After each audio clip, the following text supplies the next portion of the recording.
Luke chapter 14, New Living Translation. One Sabbath day, Jesus went to eat dinner in the home of a leader of the Pharisees, and the people were watching him closely. There was a man there whose arms and legs were swollen. Jesus asked the Pharisees and experts in religious law, "Is it permitted in the law to heal people on the Sabbath day or not?" When they refused to answer, Jesus touched the sick man and healed him and sent him away. Then he turned to them and said, "Which of you doesn't work on the Sabbath? If your son or your cow falls into a pit, don't you rush to get him out?" Again they could not answer. When Jesus noticed that all who had come to the dinner were trying to sit in the seats of honor near the head of the table, he gave them this advice: "When you are invited to a wedding feast, don't sit in the seat of honor. What if someone who is more distinguished than you has also been invited? The host will come and say, 'Give this person your seat.' Then you will be embarrassed, and you will have to take whatever seat is left at the foot of the table. Instead, take the lowest place at the foot of the table. Then when your host sees you, he will come and say, 'Friend, we have a better place for you.' Then you will be honored in front of all the other guests. For those who exalt themselves will be humbled, and those who humble themselves will be exalted." Then he turned to his host.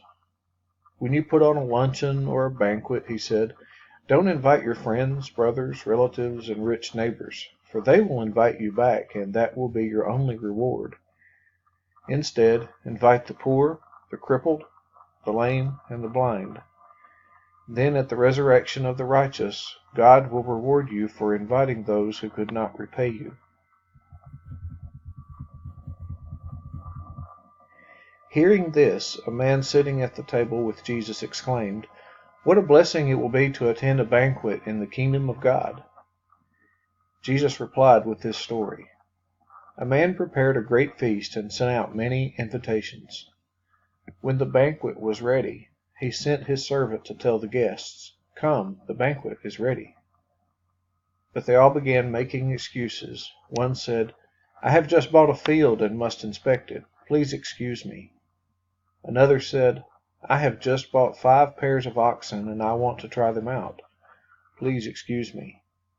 Another said, "I just got married, so I can't come." The servant returned and told his master what they had said. His master was furious and said, "Go quickly into the streets and alleys of the town and invite the poor, the crippled, the blind, and the lame." After the servant had done this, he reported, "There is still room for more."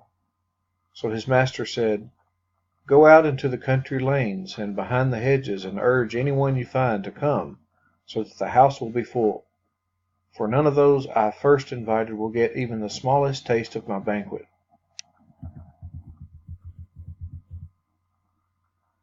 A large crowd was following Jesus. He turned around and said to them, "If you want to be my disciple, you must, by comparison, hate everyone else. Your father and mother, wife and children, brothers and sisters, yes, even your own life. Otherwise you cannot be my disciple. And if you do not carry your own cross and follow me, you cannot be my disciple. But don't begin until you count the cost. For who would begin construction of a building without first calculating the cost to see if there's enough money to finish it? Otherwise, you might complete only the foundation before running out of money, and then everyone would laugh at you. They would say, 'There's the person who started that building and couldn't afford to finish it.' Or what king would go to war against another king without first sitting down with his counselors to discuss whether his army of 10,000 could defeat the 20,000 soldiers marching against him? And if he can't, he will send a delegation to discuss terms of peace while the enemy is still far away.